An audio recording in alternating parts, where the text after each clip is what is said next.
So let's talk about buying your next PC. We'll talk about how to choose, okay, how PCs work, the choices available, and I'm going to include some shopping tips for you as well, okay? Now, a lot of ways to choose a PC. You can look at choosing based on software applications, the operating system, the hardware, the support, the price, or where you want to buy it. Those are all good ways to choose a PC. And depending on what's most important to you, will probably determine what your first criteria, your first factor is. But they're all really good things to consider. I always like to look at support first because when something goes wrong, that's when you need help. At least that's what I've found. Okay, so think about when you buy it, not when you need help. Support's important even before you purchase the computer. You can get support from the manufacturer or retailer, and they include warranty, and they might offer an extended care option as well. So those extended care options are generally the least expensive when you buy them with the computer or shortly after. Okay, so that's when those options are generally least expensive. Some people are really good at managing computers and they can do self-service. They can get help from the manufacturer websites. They can do search. They've got it all figured out.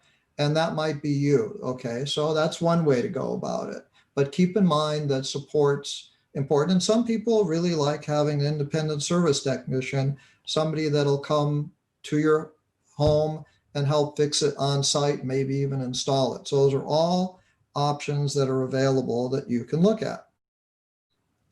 The software applications are really why you own a PC.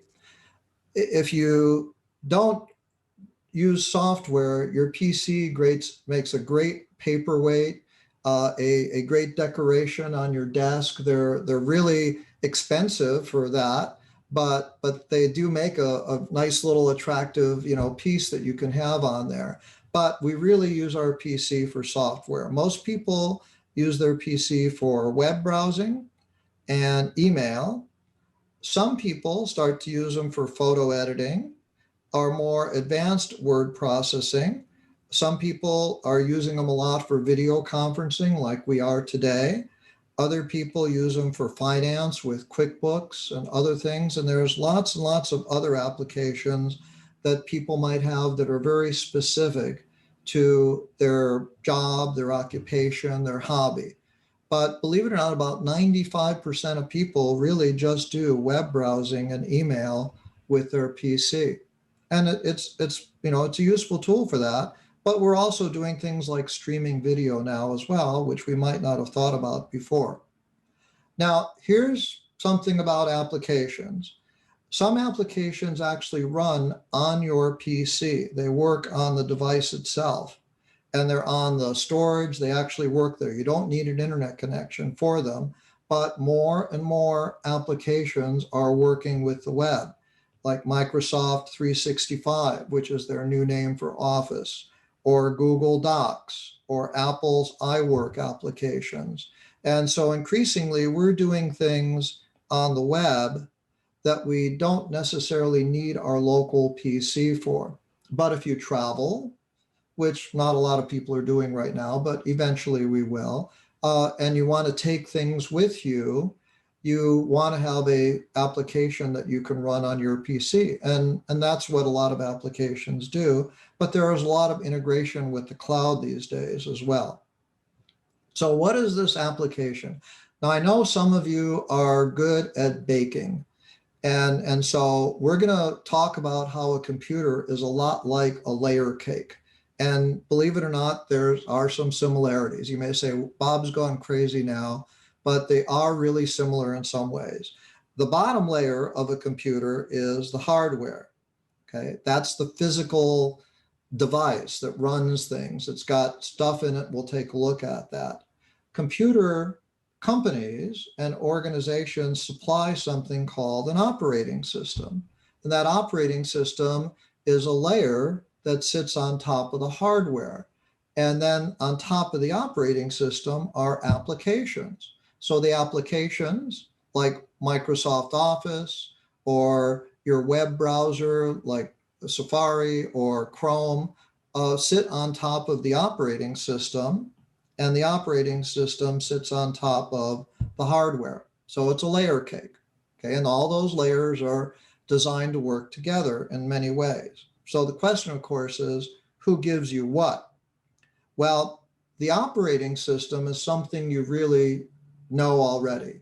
You probably either know Mac, and that runs on Apple Macs. Mac OS runs on Apple Macs.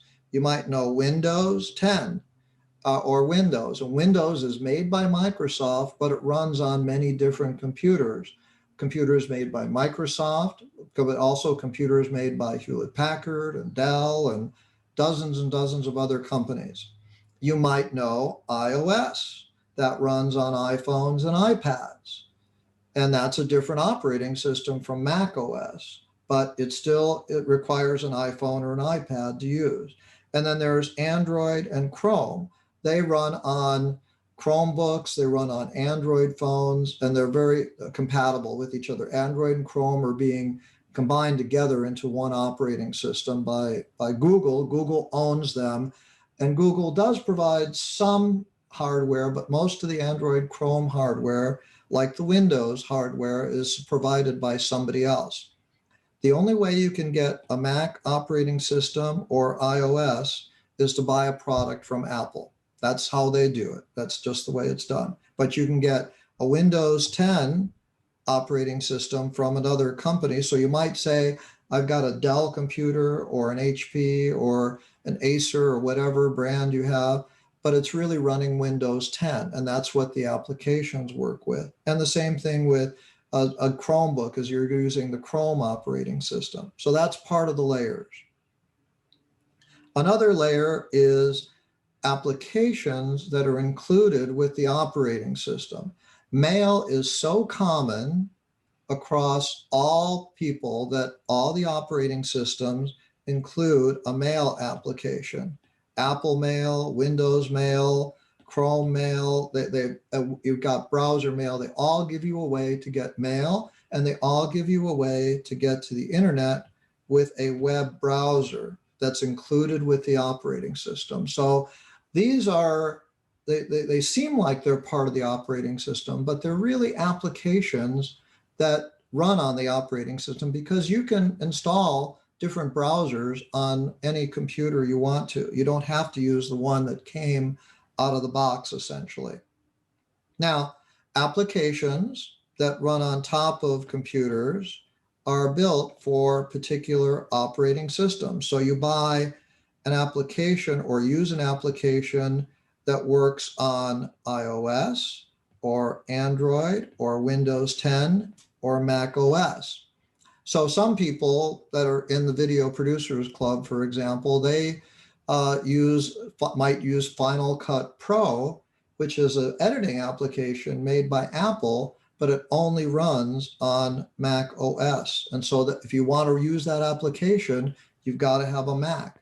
App developers that want to develop apps for iPhones and iPads have to use an application that only runs on a Mac. And there are some applications that only run on Windows.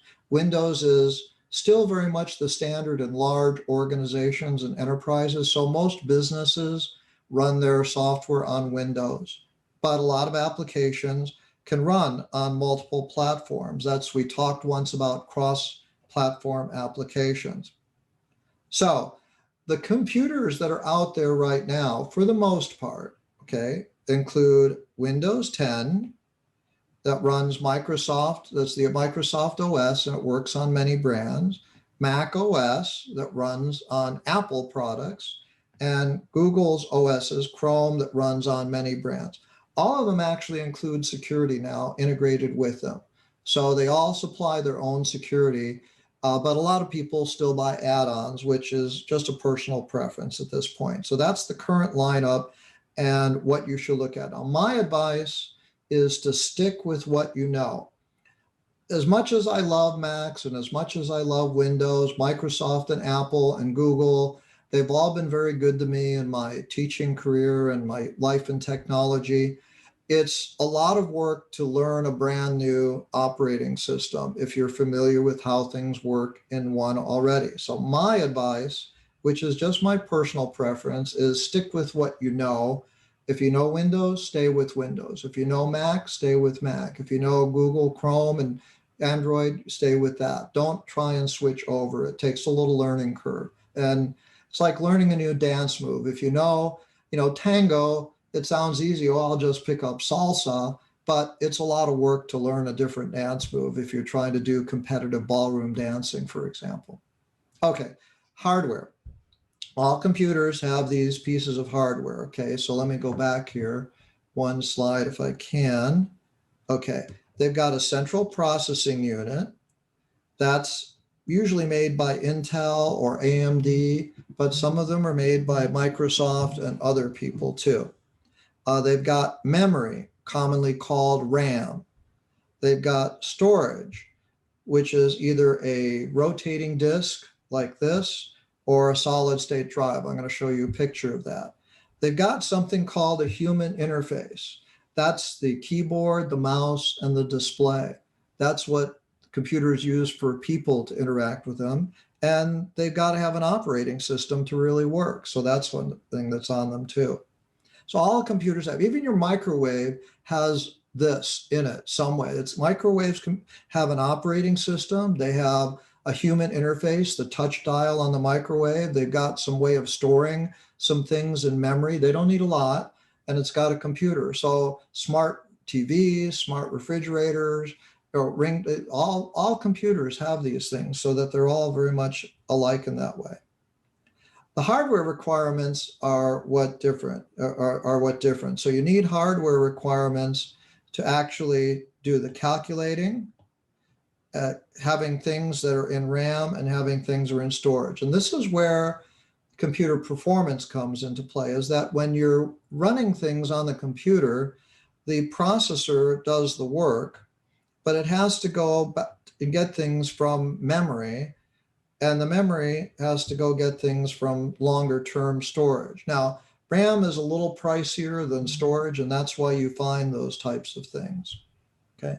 So what we look at is the fact that all of this communications is taking place on our hardware, and it's all working, and the operating system's making sure everything's talking to each other very politely and getting along. So the CPU, that's our brain, okay? It's really the clock speed and the calculating device of the computer. And so the CPU kind of determines how fast we can actually run things, run applications. The CPU is measured in clock speed and get what's called gigahertz, okay, a billion cycles per second. And the faster the clock speed means it's a faster CPU. So if you were shopping for a CPU that said 2 gigahertz and you saw another one that said 1 gigahertz, the 2 gigahertz is the faster one, probably almost or maybe probably twice as fast. The next thing about CPUs is called cores. That's the number of CPUs on a single chip. In these chips that are made by Intel and AMD and others, they can actually put multiple processors on a single chip, and those are called cores. So a one core chip has one CPU in the chip, 2, 4, 6, 8. They're usually in multiples of 2, and that means that there's more CPUs on a single chip. So the combination of the speed and the number of cores determines the performance of a computer, CPU. Graphics processors. I mention this because we've probably got some gamers, but maybe some video and photo editing people here as well. So those things are important to look at. It's a CPU that's dedicated just to graphics. They're mostly made by AMD and NVIDIA, and they're really expensive. They can run $1,000 or more. They're used by people that really need what are graphics intensive applications. And those are things like gaming, video, and photo editing. These days, a digital camera takes a really, really big file. And in order to use that file, you've got to really have a lot of memory and processing and graphics capability. It speeds up. It's kind of like a boost, a turbocharge on your computer, but it turbos the graphics, what shows up on the display. And that takes a lot of processing power. And what it does is it frees up the regular CPU for working on calculating. Okay, so Apple just announced a new device they call the M1 chip. Apple makes their own chips for iPhones and iPads. They have for years.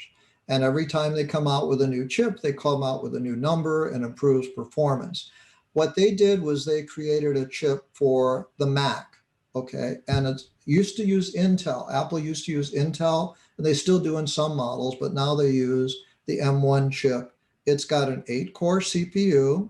It's got an integrated graphics processor, and it's got what's called a neural engine. Now, that sounds very complicated. It's a very great marketing term, but it's an artificial intelligence part of the processor that specializes in processing artificial intelligence applications and things like augmented reality or photo editing sometimes use those types of things. But it's a fast processor as a result. It's basically got a lot of computer chips on one single chip, so it's very fast. The thing about the Apple M1 chip that changes a lot of things for Apple users is that it is optimized for Apple applications, things like Keynote, which is what I'm using to present right now, or Final Cut Pro, or GarageBand, which are used by professionals in music and amateurs and other people for doing those types of things. And the other thing is that the M1 chip will run applications made for iPhones and iPads. And so your iPhone and iPad apps will now start being able to be run on Macs, the Macs that have M1 chips. So this is just introduced last week by Apple, and it was very highly anticipated. Memory. All computers need memory. There's a lot of work. The reason they need memory is because memory holds the applications for the CPU while it's working on them. Okay, so RAM is kind of like there when you need it. It's kind of like the kitchen counter. If you think of yourself as a CPU and you're cooking something in the kitchen, what do you want on the kitchen counter? Things you need to get to faster, right? And that's the same purpose that RAM serves for the CPU. It makes it easy for the CPU to get to certain types of information faster. So that's why RAM was always a big deal. More RAM typically means it's easier for the CPU to get to things. It can work on larger files, like larger photos for editing. And if you're a big multitasker, it's great for having more applications open. That's your memory. And your storage drive. The traditional hard drive is this rotating platter picture I have right here. This platter would rotate with a motor, and it would have a little head that would move over here, and it would move in position to read and write the data. This keeps the hard drive, and the storage drive keeps data even when your computer is powered off. So it stores all the software, your operating system, your applications, and your personal data, whether your computer is powered on or powered off. There's two types, okay, that are out now. The hard drive, that one that I show you, that's the rotating one. It's really the best value. You can get an 8 gigabyte or 8 terabyte rather hard drive at Costco. I saw one for like a little over $100. A solid state drive is what more and more computers, particularly laptops, are using. You know, when you turn on your phone and you just have to wake it up and it's on right away, it's possible to do that because it uses solid state memory. Laptops and computers that use a solid state drive also have that capability. It's faster for your CPU to get information from a solid state drive than it is from a hard drive. So you'll pay more for a computer with a solid state drive, but you'll get more performance. All right, tough decision, laptop versus desktop. It depends, right? Like that's the right answer for any technical question. But if you think you're going to take that with you wherever you go, portability is a big deal. Even if you want to move from room to room in your home. The thing about it is to think about the screen size. Laptops will get more expensive the bigger the screen you get. And there's a limit to how big of a screen you can get in a laptop, about 16 inches. Keep in mind the keyboard size. It may not be comfortable for you to type on a laptop keyboard, but if you don't do much typing, it's not that big a deal. Are you comfortable with a trackpad versus a mouse? I really much prefer a mouse than a trackpad. I mean, if I'm traveling or if I'm not, in my desk, I'll use the trackpad, but I really carry a portable mouse with me even wherever I go. Laptops usually have an integrated webcam and microphone, not always the highest quality, but as you get higher in price, sometimes they're improved. But you can always get a separate USB type webcam or microphone for a desktop. And then, do they have Ethernet or Wi-Fi? Most laptops these days have Wi-Fi. You can get adapters for Ethernet sometimes. So maybe you want a cable connection. Depends on where you're working. Wi-Fi is pretty much universal in laptops. It's not always available in desktops. Sometimes you have to make sure if you have a desktop that it has Wi-Fi capability built into it. Not all of them do. And then you might want to look at Bluetooth. Bluetooth is great for attaching things like speakers and headsets and earbuds and other types of devices as well. So those are all convenient and useful tools for you to think about whether you're going a laptop or a desktop. The other choice is PCs or tablet.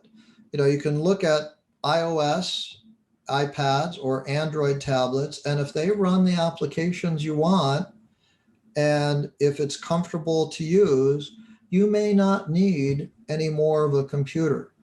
Okay, but if you want a bigger keyboard, if you want a mouse, there are some options available now, but keep in mind that those are the things that really make it comfortable to use and easy for you to use. The advantages of iPads and Android tablets do have cameras, they have speakers, they have microphones, so they can do all those things for you too. And a lot of people have found they really don't need a real computer. They can just go to a laptop and that's all the computer they need. And we have someone on the call that teaches iPad classes as well. So let's talk about price range. I looked up some prices recently. So budget, mid-range, high-end, that's generally how computers are kind of segmented these days. For Windows, Apple will push you up starting at about the mid-range price range and give you a little less performance. But now with their M1 chip, it's really hard to say what you're going to get because it's really benchmarking and showing really good performance.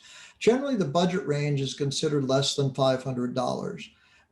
You're not going to get a very fast CPU. You'll get something that maybe has 2 cores. They'll cut back on RAM and they'll give you a small solid state drive.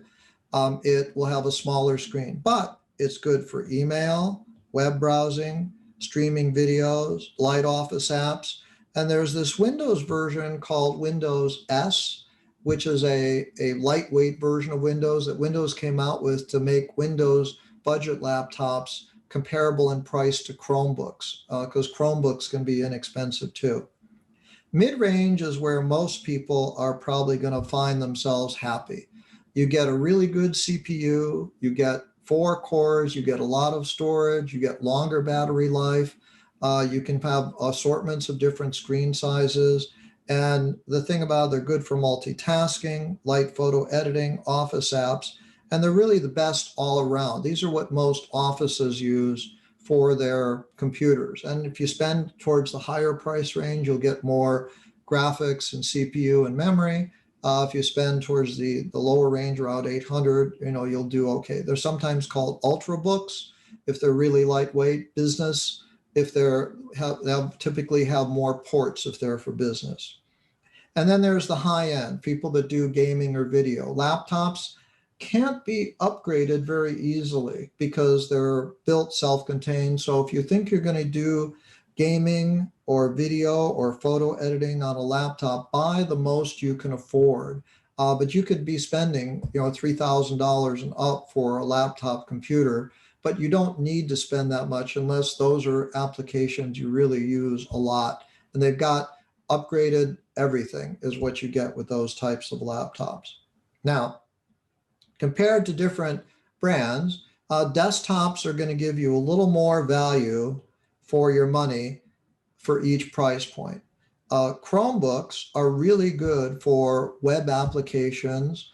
If you just use Gmail and Chrome and web browsing, and that's what you do, you can do a lot. You can even use Google's documents apps that they have that are great as well. They typically start, below the budget range and go through the budget range. They're not meant to be expensive. They're really popular in K through 12 schools because they're less expensive than a lot of others. Windows starts at about the same price as Chrome. Now that there's Windows S, I saw some on sale at Target about the same. And they go up in price to very high end. You can get a $4,000 or $5,000 Windows 10 computer if you want to. You don't need to, but you can. But that mid-range that I talked about is where there's a lot of options available. Apple generally starts at about $800 or so for a Mac Mini. The MacBook Airs, which is their entry-level laptop, is about $1,000 roughly, and then they go up from there. And so Apple tends to be a little premium option because of that. But now with the M1 chip, if you're primarily an Apple application user, it might make sense to look at that. So those are some comparisons in pricing. Retailers offer a lot of options. Ask about things like warranty, return policies, and support. Okay, Apple is a retailer. You can buy your computer from Apple, or you can buy it from an Apple dealer. Apple doesn't care where you buy it from. They will still give you the same warranty. You can still get the same Apple Care add-on program. Microsoft is a retailer. Microsoft has a retail store. They make their own PCs called the Microsoft Surface. My co-host Miriam has a Microsoft Surface. I've recommended them to people. People are generally really happy with them, and you can get add-on support directly from Microsoft with a Surface PC. Costco's a very popular retailer, and Costco actually gives you an extended tech support plan with computer purchases that's free of charge, that's included with your membership. They don't have the wide range of selection, but their return policy is really good as well. So other retailers, they're all over. Best Buy, Walmart, Target, Amazon, HP Direct, Dell Direct, lots of choices. And so you can get help from a lot of different people on a lot of different computers, and just a matter of whether you feel more comfortable buying something in person, whether you feel more comfortable buying it on the web, whatever works for you these days.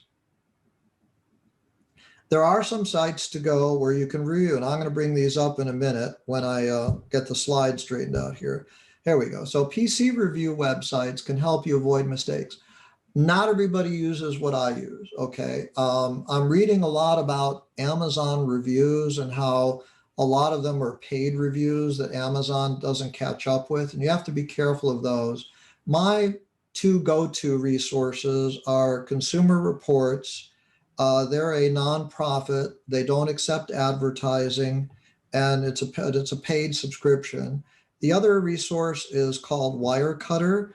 They're a New York Times owned product review site, and they have an excellent reputation as well. So those are two, and I'll compare products between the two of them before I go by. And there's always website experts on different specialized technologies.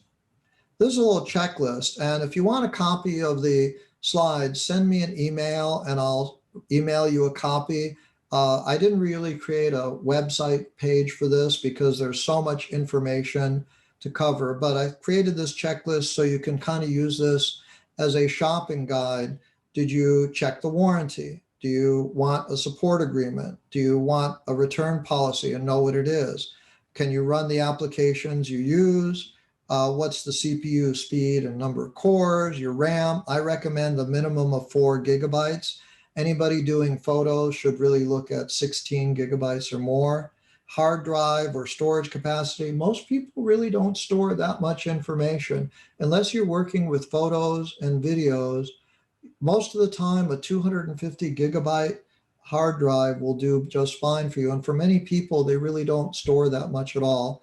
Your choice of laptop or desktop, make sure it's got the webcam and microphone you want or add it on. If you're looking at a laptop, check the weight, how heavy it is. A pound can make a lot of difference in carrying around a laptop. And check the battery life. How long do you want it to hold a charge on a battery? Is it going to be 4 hours? Is it going to be 9? Is it going to be 12? Whatever. And then make sure the screen size is comfortable enough for you to see and work with the things you want to work with. Okay, so this is a good time for me to stop sharing because I know you've all understood every single thing I've talked about, right? I want raise your hands. Yes, I want to see thumbs up, right? And it's something that hopefully gave you some tips here.